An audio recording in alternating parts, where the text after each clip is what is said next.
NdinguNoandile Duba walapha eLeon Pentena ngokwelaa cala lase-Anchorage Hotel. Bendiqala kulo nyaka bendiva nje uba kuthiwa kukho into ekuthiwa yifestival. Qha ke ndiye bekukho ikhona indawana endibambise kuyo phaa ndanikela iphephanyana kodwa mandilihambise lithetha nganento yefestival. Ndalihambisa abantu abazawufumana iipisanya jobs zemisebenzi. Ndayinxalenye yam ndalangazela into yoba mandiwufumaneke lo msebenzi wale festival. Ndaza ke ngokunana ndazoklina, ndaba yi-cleaners. Ndichola ke ndiklina oodoti, iibhotile, intontoni, amaphepha bomdaka.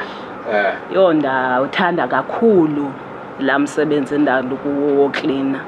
Kangangoba indlela ndawuthanda ngayo ndinqwenela into yoba ingaske umasipala kayeka uba ngapha phezulu akabuya keza apha ke asibone ukusebenza kwethu uba xa ungumntu usebenza okanye usebenzela indwendwe usebenza kakuhle kanjani. Kuba ibhotile, amaphepha, amakhalibhodi, into nganye neplastiki yayo, faka phaa, faka phaa, fake phaa.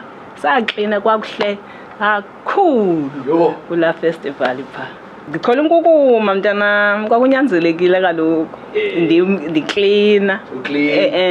Kangangoba nangoku ndiyamlangazelela uTranskei ngase ahlale khona lonke ixesha uba semane sifumana ezi zingqungqwana zokusebenza sitsho sifumane ezi senti sikwazi udlisa abantwana bethu. Siqale kweza umntu ozositreyina evela kwelingentla ezositreyina kwamasipala wazosibonisa ukuba kwenziwa kanje nakanje nakanje.